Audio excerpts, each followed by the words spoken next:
realmente sorprendente, porque quiero que vean esta columna. Por ejemplo, Nuevo León está presentando 81% de los créditos que se otorgan son vivienda nueva. Jalisco está en el 77%, Estado de México 71%, Quintana Roo 87%. La Ciudad de México presenta pues casi mitad y mitad, pero considerando que ya no hay terreno y la sobrepoblación que tenemos, pues sí es angustiante que un 40% sea vivienda nueva. Entonces, esto para aterrizar esta plática del reto que tenemos todos, la forma en que se están creciendo las ciudades y, y qué pasa. Y también mostrar que a partir del 2015 para acá, y yo creo que en unos 10 o 20 años más, hemos vivido entre todos este boom hipotecario.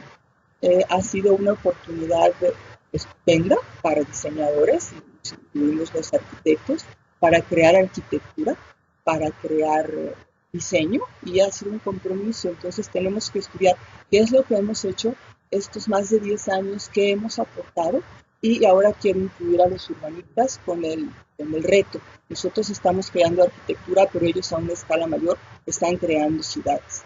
Entonces, pues queremos saber qué es lo que está pasando, qué es lo que ha pasado en este tiempo y hacia dónde vamos. Y entonces cedo la palabra.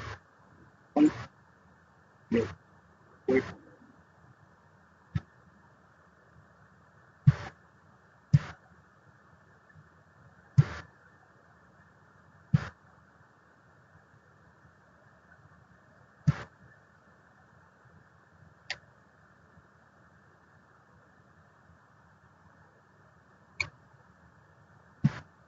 Muy bien, bueno, muy buenas tardes. Yo desde luego agradezco la invitación que nos hacen y dado, digamos, por respeto desde luego al tiempo que tenemos, vamos a iniciar esta plática. Como ya se ha comentado, sin duda, un servidor ha venido trabajando en algunos temas de la perspectiva, digamos, de la planeación urbana y para ello vamos a ofrecer algunos elementos, vamos a partir, digamos, de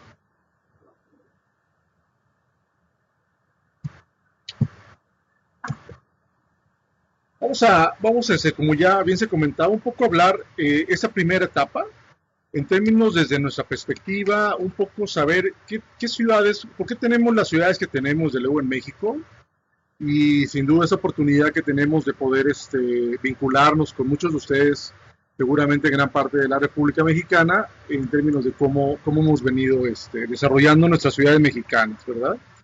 Hay que recordar desde luego que somos una sociedad cada vez más urbanizada. Hace 100 años, digamos, se estimaba que 3 de cada 10 mexicanos vivían en alguna ciudad.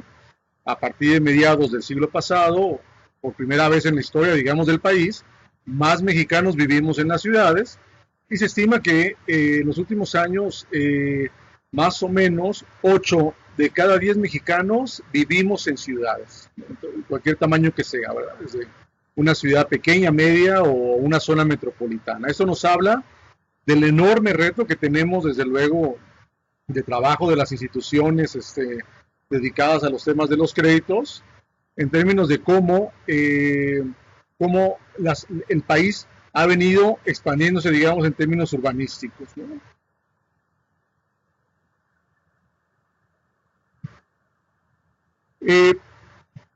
Se estima que alrededor tenemos en el país cerca de 59 zonas metropolitanas. Me gustaría distinguir aquí en términos de que no hablamos hablamos de grandes extensiones urbanas que se encuentran en medio de varias unidades territoriales políticas. Eso es lo que diferencia, digamos, una localidad o una ciudad, por así decirlo, cuando hablamos ya de zonas metropolitanas, ¿no? La gran diferencia está en que una zona metropolitana, más que ver con el tamaño, en términos de número de población de habitantes, tiene más que ver con que hay una extensión urbana encima, por así decirlo, que traspasa más de un municipio, por ejemplo. Esto tiene implicaciones importantes. A diferencia de otros países en el mundo, recordemos que en México tenemos 3 órdenes de gobierno: federal, estatal y municipal. De tal forma que cuando una zona metropolitana se encuentra en varios municipios, implica un enorme reto para poner de acuerdo varias autoridades municipales en torno a problemas comunes. Sin duda, este dato que ya nos comentaba hace un instante Emma, no debemos dejar de lado que de acuerdo a datos de Coneval, y eso es un tema muy preocupante, desde luego, porque hablamos de que en los últimos, de los últimos datos que nos ofrece Coneval, es que el 55%, casi 56% de la población del país se encuentra en una condición de pobreza a pobreza extrema, sin duda, y esa población tiende a concentrarse cada vez más en las ciudades. Esto, desde luego, habrá que ver cómo nuestras ciudades están respondiendo a esas nuevas demandas de población.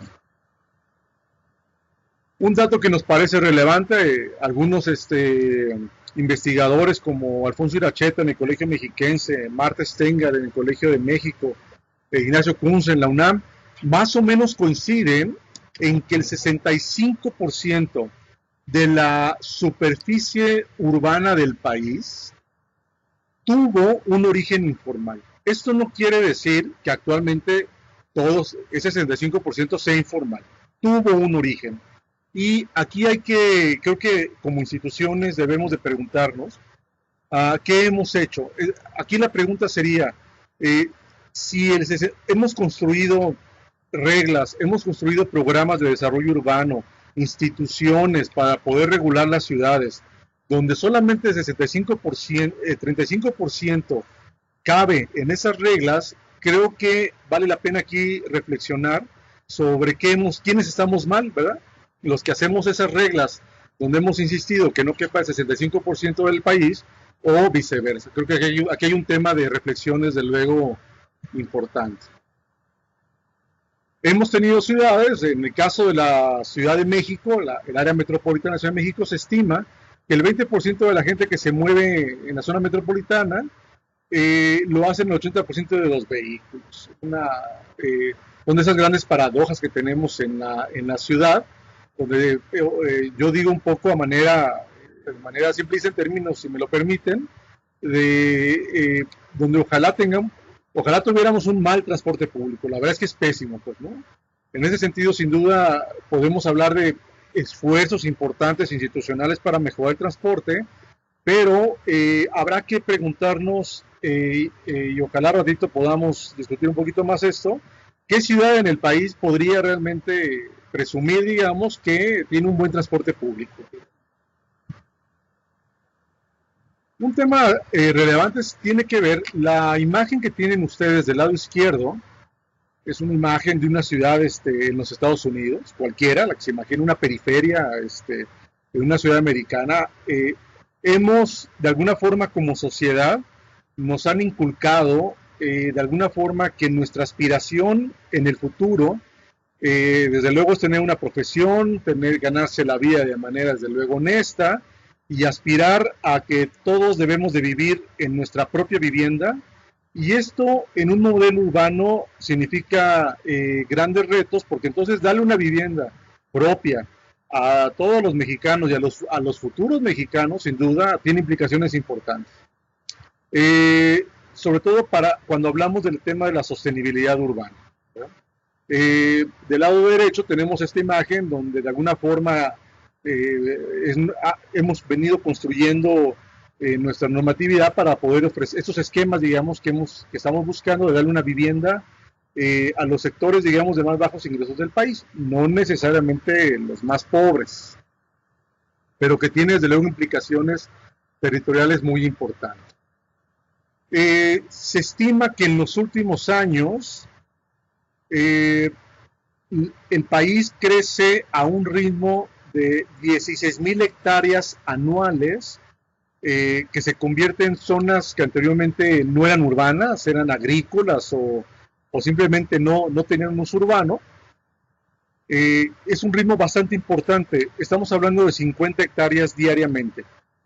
Y aquí lo que debemos de preguntarnos es, de esas 16,000 hectáreas que se incorporan al desarrollo urbano al año en todo el país, la pregunta sería un poco, ¿quién está diseñando esas 16,000 hectáreas? ¿Quién está diciendo dónde deben ir las calles, dónde van a estar las escuelas, dónde van a estar las universidades, los hospitales, el equipamiento urbano. Sin duda, en estas 16,000 hectáreas están incluidos asentamientos formales y asentamientos informales.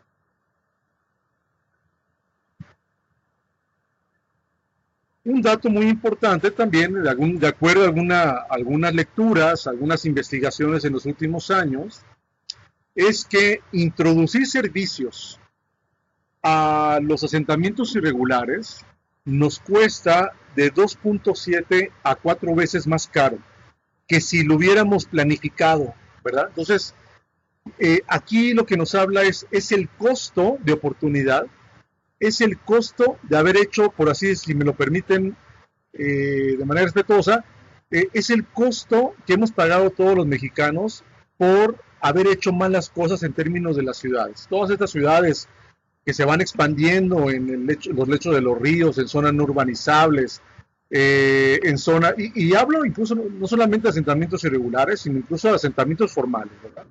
Estos grandes conjuntos de vivienda que en ocasiones no necesariamente están en las mejores zonas para poder desarrollar estos asentamientos. Entonces, me gustaría un poco decir que tenemos dos grandes modelos de ciudad, por así decirlo, en el país. Del lado izquierdo, esta ciudad que ha crecido de manera informal, a la sombra, digamos, de las reglas, de las normas, pero que ahí están y que no son cualquier cosa, que son, incluso llegan a ser, en superficie llegan a ser más importantes que la foto del lado derecho, que son estos esfuerzos institucionales que hemos hecho, que hemos venido construyendo en los últimos años, para poder dar una vivienda a todos los mexicanos. Sin duda podemos hablar de muchos más modelos urbanos, no podemos dejar de lado, desde luego, los centros integrales planificados que ha hecho Fonatur en zonas turísticas. No podemos dejar de lado las zonas históricas de nuestras ciudades mexicanas, ¿verdad? Esas zonas que ya han venido consolidadas, digamos, ya formadas por siglos. No podemos dejar de lado grandes fraccionamientos industriales, pero si los ponemos en la perspectiva de las más de 100,000 hectáreas urbanas que se estima que son en el país, en términos de superficie representan una menor cantidad. Insisto, no se trata de llegar a una conclusión muy simple de que así son todas las ciudades mexicanas, pero sí quisiera categorizarlas o clasificarlas, que en la gran mayoría de las circunstancias así son. Todavía el día de hoy yo no he encontrado una ciudad mexicana que presuma que no tiene asentamientos irregulares. Esta gráfica, perdón, me voy a regresar tantito. Esta gráfica que tenemos muestra, ojalá que todos se pueda ver, me imagino que la van a tener la presentación de cualquier manera para que ustedes la puedan ver con más cuidado. Es un estudio que hizo la Cedesol hace unos años para analizar cómo se han expandido las ciudades mexicanas. En el eje de la X tienen el tamaño de población para el año 2010. Y en el eje de las... si yo pongo el prompter aquí se ve. Ok. Y en el eje de las X van a tener el número de veces que se expandió esa ciudad en términos físicos de 1980 al 2010. Y el tamaño del círculo y el color implica la densidad promedio de habitantes por hectárea como lo hicieron. Entonces, si ustedes pueden ver del lado derecho, la ciudad de Toluca. La ciudad de Toluca, para el año 2010, se estimaba que tenía una población de cerca de 1.900.000 habitantes. En el eje de las X nos dice que de 1980 a 2010, la superficie urbana se expandió en casi 25 veces. Y lo hizo con una densidad habitacional de alrededor de los 40 habitantes por hectárea. Es decir, si ustedes observan, podemos ver Los Cabos, cómo Los Cabos se expandió en 30 años casi 80 veces. Tlaxcala, con una población de 500,000 de habitantes, se expandió 50 veces su superficie urbana y con una densidad de 20 habitantes por hectárea. ¿Qué quiere decir esto? Vean Tuxtla Gutiérrez, Iguala, San Cristóbal de las Casas, San Juan del Río. Casi todas nuestras ciudades mexicanas se han expandido de una manera muy importante y con una densidad muy baja. Esto, desde luego, es un modelo urbano que ahora se discute mucho si es el más sano o es el más sostenible posible. Esta forma de expansión urbana lo que hace es separar los usos de suelo, separar, digamos, las viviendas de las zonas de trabajo. Tenemos no solamente separarlos, sino también tenemos que llevar a más distancia, tenemos que llevarle más infraestructura a asentamientos más alejados de esa infraestructura histórica acumulada, por así decirlo. Me voy a ir un poquito rápido para respeto del tiempo. Entonces tenemos estos modelos, digamos, de ciudades, de nuestros créditos que hemos venido desarrollando, ya esta discusión que se ha tenido ya en muchos espacios, ¿verdad? De lo que hemos venido desarrollando con nuestros conjuntos de vivienda. Muchos de ellos, sin duda, desde la perspectiva económica, si me lo permiten, de manera exitosa, pero en términos urbanísticos ha derivado, digamos, en externalidades negativas, desarrollos muy alejados de las ciudades, por así decirlo. Este trabajo, esta lámina lo que nos muestra del lado izquierdo es un resumen de lo que el INEGI decía que requeríamos en términos de demanda de nueva vivienda, y lo tenemos a nivel municipal. Y del lado derecho tienen ustedes un dato histórico del año 2000, del 2000 al 2010, de los diferentes tipos de créditos que se realizaron, básicamente créditos para adquisición de vivienda. Aquí no estamos poniendo ampliación, mejoramiento u otros tipos de créditos, básicamente son los de nueva vivienda. Y si ustedes ven, hay muchas coincidencias en muchos municipios, pero en la gran mayoría no. Dicho en otras palabras, a nivel nacional, orientamos nuestros recursos no necesariamente hacia donde se necesitaban. Insisto, sí hay coincidencias en algunos casos, pero cuando este dato lo llevamos en una tabla de Excel, las coincidencias son muy pobres. Ustedes verán, por ejemplo, particularmente en la zona centro del país, ahí hay muchas coincidencias, pero en el sureste prácticamente no hay ninguna. Y en los estados, digamos, Sinaloa, Chihuahua, donde se identificaron necesidades importantes, prácticamente, digamos, no hay coincidencias en muchos casos con los créditos aplicados. Aquí me gustaría parar un poquito en términos de lo que vamos, ¿por qué tenemos las ciudades que tenemos? Si revisamos los datos de INEGI del año 2010 y los buscamos ver cómo se distribuye la población económicamente activa, de acuerdo a INEGI señala que el 41% de la población gana hasta 2 veces salarios mínimos. El siguiente grupo gana de 2 a 5 veces salarios mínimos. Muchos de ustedes saben que algunos datos de INEGI no nos permite hacer un mayor desglose, sobre todo a nivel nacional. Y finalmente, aquellos que ganan más de 5 veces salarios mínimos, que se estima cerca del 9%. Desde luego, en ese triangulito, ese último triangulito de hasta arriba, no es lo mismo estar en la base que estar en la punta, desde luego, ¿no? Hay una diferencia importante. Y si comparamos estos datos con la distribución de ingresos, no del número de créditos, sino de la distribución de recursos en términos de crédito, bueno, de los créditos para otorgar para vivienda, de acuerdo al CIDOC, este organismo que encabezó la arquitecta Sarah Topperson, que lo hace con datos oficiales, señala que el FONAPO, con el 1% de los recursos, otorga el 1% de los recursos en términos de créditos. FOBISE, Sociedad Hipotecaria Federal, CONAVI, me permito ponerlo a manera de pregunta. Aquí ustedes son los expertos, me dirán si. Aquí tengo dudas sobre si CONAVI, los recursos que otorga CONAVI, son créditos o son subsidios. Me permito ponerlo finalmente porque desde luego son recursos institucionales que se dedican hacia el tema de la vivienda. Y desde luego, como muchos de ustedes saben, Infonavit. Entre Infonavit y Fobiste básicamente ahí está el 99, 98, 99% de acuerdo a los datos de CIDOC en términos de recursos. En otras palabras, CONAPO, con el 1% de los recursos, tiene que atender al 41% de la población en gran medida. Entonces, no hay que darle muchas matemáticas para saber o de alguna forma deducir que gran parte de la población mexicana no puede acceder a una parte importante de los créditos para obtener una vivienda.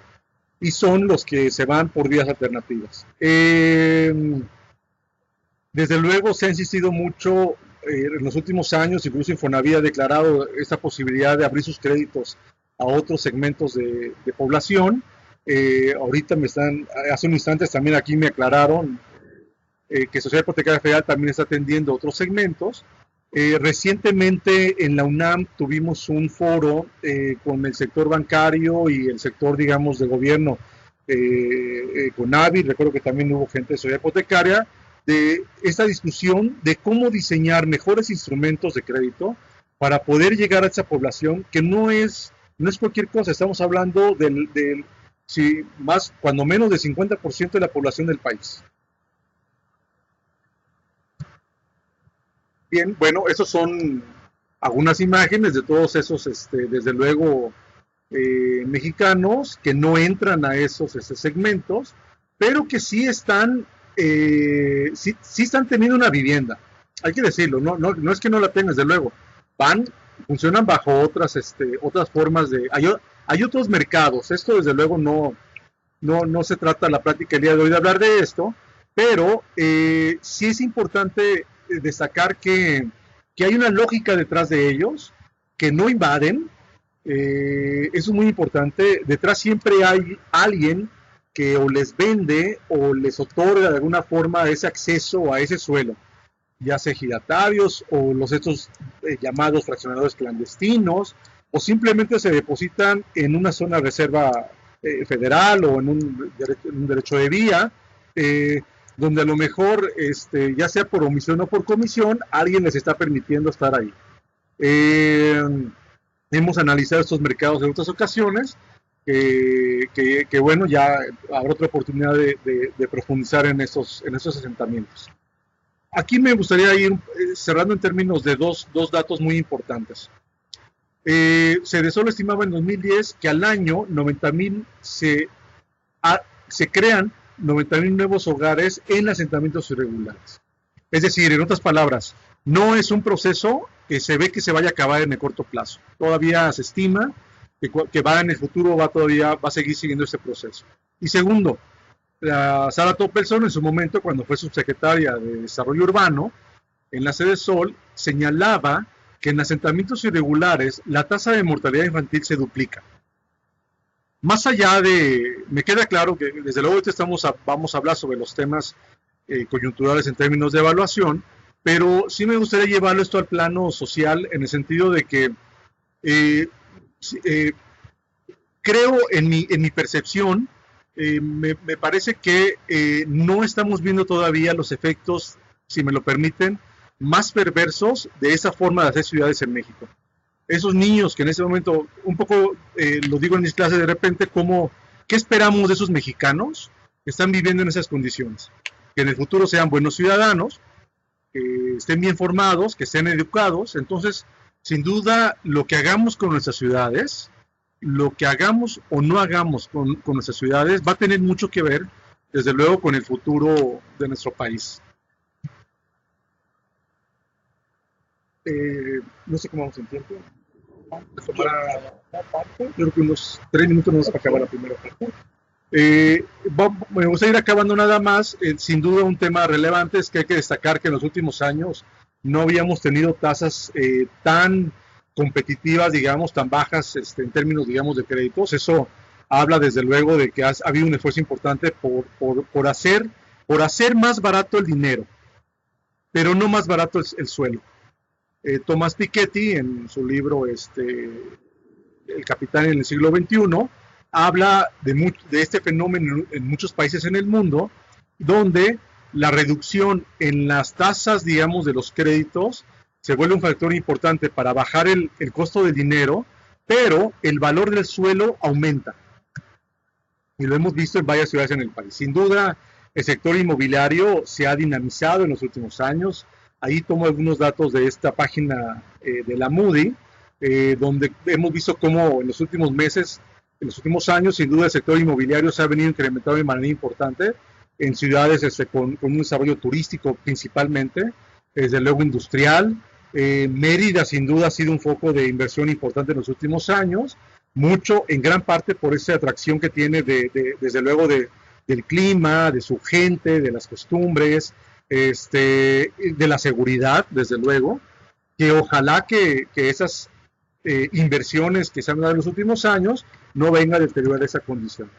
En la Ciudad de México se ha discutido mucho cómo hacer para poder construir vivienda lo más económicamente posible, cosa que voy a explicar eso, qué repercusiones tiene en el valor del suelo. Lo voy a tratar de explicar muy rápido. Hemos hecho algunos ejercicios en los últimos meses. Identificamos terrenos en venta en la Ciudad de México y hicimos una especie de un ejercicio, un proforma financiero, si me lo permiten, muy básico, de decir qué pasaría si en esos terrenos que en este momento se están vendiendo, respetando esos valores del suelo, esos precios que están pidiendo, y quisiéramos construir vivienda de 550,000 pesos. En el caso de la Cuauhtémoc, por ejemplo, tendríamos que hacer edificios de 49 pisos. Sin duda, esto lo vamos a discutir a ratito, cómo nuestra propia normatividad va de alguna forma favoreciendo también ese incremento en el valor del suelo, ¿no? No estoy queriendo decir que hagamos edificios de 50 pisos, estoy queriendo decir que si queremos amortizar el valor del suelo que en este momento se está pidiendo en la Ciudad de México, con viviendas de 550,000 pesos, tendríamos que irnos hacia arriba. Un tema importante también, y como normalmente como evaluadores a veces, no siempre, desde luego, esa regla que usamos de repente donde el 20% del valor del inmueble se va o se estima en términos de valor del suelo, en algunos ejercicios que hemos hecho en la Ciudad de México, sin duda hemos identificado y así en algún momento lo hemos compartido y discutido con algunos evaluadores, sin duda el valor del suelo ha venido cobrando una participación cada vez mayor, cuando menos en el caso de la Ciudad de México. Desconozco el caso de otras ciudades, que no he tenido la oportunidad de analizarlas con mayor detalle, pero vean ustedes cómo en el caso de la Ciudad de México incluso llega, en algunos casos llega a ser hasta del 60%. Eso implica que enormes retos para el desarrollador para poder paliar, digamos, sus costos de construcción de otra manera. Aquí lo importante de destacar, insisto, es desde luego cómo, aquí el gran reto es cómo lo hacemos para estabilizar esos valores del suelo. Yo creo que aquí, desde luego, el sector de la evaluación tiene un papel muy importante. Termino con esta lámina, otro ejercicio. ¿Qué pasaría si en el caso de la Ciudad de México? Esto es muy importante. En el caso de la Ciudad de México, quisiéramos construir edificios de alrededor de 20 departamentos con 4 niveles aproximadamente, en terrenos de a lo mejor entre unos 250 a 300 metros cuadrados, sacando un valor residual, tendríamos que pagar un valor no más de 13,800 pesos, valor que todavía puede existir de alguna forma en la Ciudad de México. Si queremos hacer vivienda de 600,000 pesos, nuestro valor residual nos sale en 6,200. Si queremos hacer vivienda de 555,000, bajas a 3,400. Esos dos últimos valores, 6,200 y 3,400, ya no los encontramos en la Ciudad de México. A ver, déjenme corregir, y a manera de provocación, sí los encontramos en la zona de conservación ecológica. No estoy queriendo decir que sea mercados formales, pero sí en los mercados informales. Aquí el reto es cómo lo hacemos para esas zonas de conservación ecológica, podemos conservarlas. ¿Cómo lo hacemos cuando otros usos, desde luego, van a pagar un mejor valor? En la Ciudad de México hemos encontrado, en la zona metropolitana, hemos encontrado el valor del suelo más barato para urbanizar, no urbanizado, para urbanizar, y me estoy refiriendo en los mercados informales, anda en los 700 pesos el metro cuadrado. Este precio está muy, pero muy, muy por encima de lo que puede costar un valor agrícola. Dicho en otras palabras, el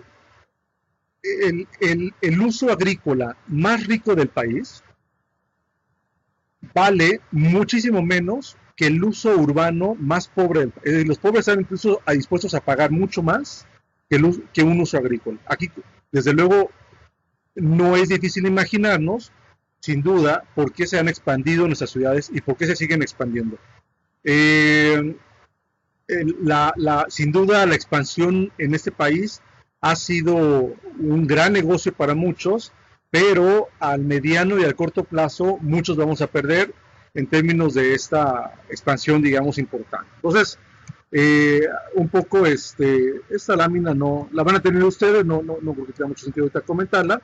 Me gustaría dejar hasta aquí la primera parte. El reto que me pidió Emma de hablar también sobre casos de éxito, sin duda, o qué cosas están haciendo bien, sin duda, desde luego, un tema importante ha sido nuestra política de vivienda en los últimos años, pero permítame decirlo en términos de cómo lo hacemos para que esa política de vivienda, que en mi percepción parece más financiera que urbana, cómo lo hacemos para que ahora también poder tener ese equilibrio entre lo urbano también, que no se convierta en esas externalidades hacia esos lugares locales. Hasta aquí lo dejo, gracias. Gracias, Eduardo. Pues si alguien tiene alguna pregunta, por favor, hay que aprovechar aquí a los especialistas que están con nosotros. Y como reflexión para esta primera parte, pues qué bien, qué bueno que haya estudios serios sobre el valor de la tierra, que nos ayudan a nosotros en la actividad a tener mejores criterios. Y este comentario que voy a hacer pues va en relación al siguiente tema, pero que vimos bien en la primera parte. Y creo que nos ha dejado bien claro por qué tenemos las ciudades que tenemos, por qué vemos la zona, cómo estamos creciendo, y son puntos de mucha reflexión. Y también, por ejemplo, cuando nosotros vamos a evaluar fraccionamientos, pues tomar saber diferenciar. Por ejemplo, sí son nuevos, pero nos vamos frecuentemente con está urbanizado y ya de entrada le otorgamos un valor predeterminado. No está urbanizado, ya está urbanizado, pero no tenemos a pensarnos qué tan distante está de los servicios del equipamiento. Y yo siento que sí debemos tener una diferenciación entre un fraccionamiento nuevo que está a 20 kilómetros de la ciudad urbana al que se beneficia por ese equipamiento estando a 200 kilómetros. Entonces, nada más para los créditos puente, para todos esos estudios de actividad que hemos visto aquí, que hemos revisado aquí, que curiosamente todo el mundo ya está organizado y alcanzamos para ser más estudios, a concientizarnos en todos los aspectos urbanos que no consideramos. Creo que es el momento de hacerlo. Nunca se había hablado en la sociedad sobre la importancia de y creo que es una parte esencial para calcular el valor. Los servicios, la distancia, el tratamiento, los servicios, todo cuenta, y ojalá tenemos conciencia de esto. Y ahora pues vamos a la parte. ¿Hay preguntas?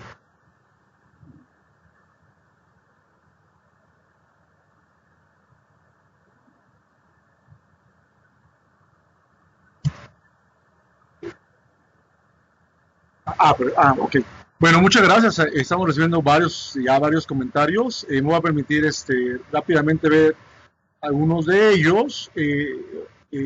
Si no alcanzamos a dar, bueno, ahorita vemos cómo los vamos desahogando. Una de ellas, ¿sabrán si la tesorería de la Ciudad de México ya actualizó los valores de referencia? No lo sé. Con gusto se lo puedo revisar. Si mal no recuerdo, en el año 2010 se hizo un trabajo muy importante de actualización de datos catastrales en la Ciudad de México, pero en mi experiencia, en algunos casos en las colonias, en algunas zonas que nos ha tocado trabajar, hemos encontrado un rezago a veces del 30%, digamos, por debajo de valor catastral, más o menos en ese promedio, pero sin duda lo podemos revisar, qué tan se ha venido actualizando los datos catastrales. para el caso de la Ciudad de México. Alguien por ahí me preguntaba, ¿podrían exponer los datos generales de cómo se proyectaron los análisis residuales? No traigo en ese momento los datos residuales, pero sí le puedo decir de manera muy breve que desde luego se hizo un escenario pensando en predios que pudieran andar alrededor de los 250, 300 metros cuadrados, donde pudiéramos desplantar edificios con una zonificación, digamos, de uso habitacional máximo de 4 niveles de construcción. Estamos hablando de un desplante de 4 departamentos por nivel, por 4 niveles, 16 departamentos, con un costo de construcción promedio y con unas tasas de rendimiento alrededor entre mínima, digamos, del 18%. Con base, digamos, en estos costos, obtenemos, digamos, el valor máximo que podríamos, por así decirlo, pagar sobre el suelo. Desde luego, en eso me gustaría insistir, yo no soy evaluador, me baso, desde luego, con algunos compañeros que me apoyan en términos de asesorías de evaluación, pero en esto, desde luego, debe haber diferentes metodologías para obtener el método residual. Lo que sí hicimos fue hacer varios ejercicios de varios predios, y esos precios que mostramos son precios promedio. 18% de utilidad para desarrollador, efectivamente, como mínimo. O sea, digamos, de ahí para lo que pueda aguantar o lo que estamos estimando que en algún acercamiento que hemos tenido con algunos desarrolladores, se estiman que cuando menos una tía 18% es aceptable, de ahí para arriba. Me queda claro que hay algunos, depende de los segmentos también, es donde habrá que ver, desde luego el volumen tiene mucho que ver, se puede reducir la tasa de ganancia, sin duda que sí, pero si tenemos amplios volúmenes, o reducir los tiempos de ejecución. O sea, es una... Bueno, ustedes saben, muchos de ustedes, desde luego, lo tendrán mucho más claro en términos de ese tipo de decisiones. En términos generales, supongo que alguien pregunta aquí plazos de construcción, plazos de absorción. No los traigo yo en este momento.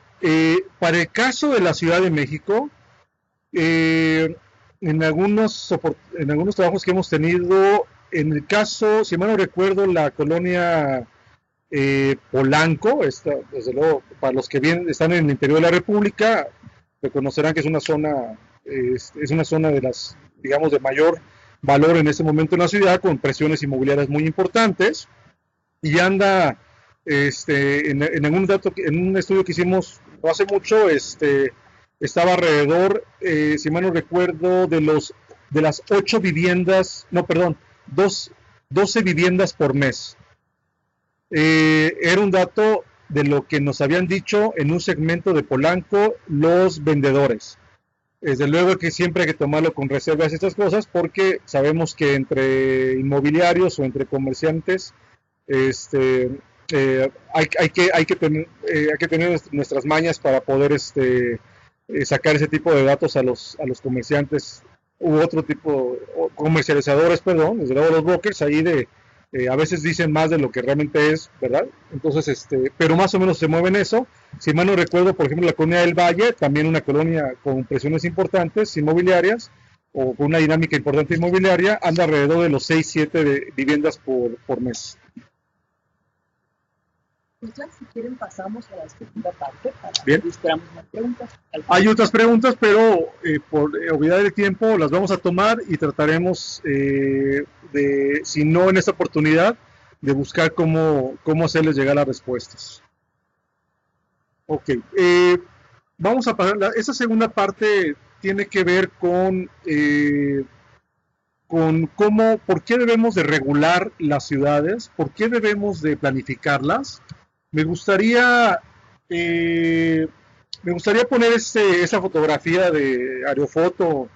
Debe ser una foto de 1950, 52, más o menos. Todavía ya no está.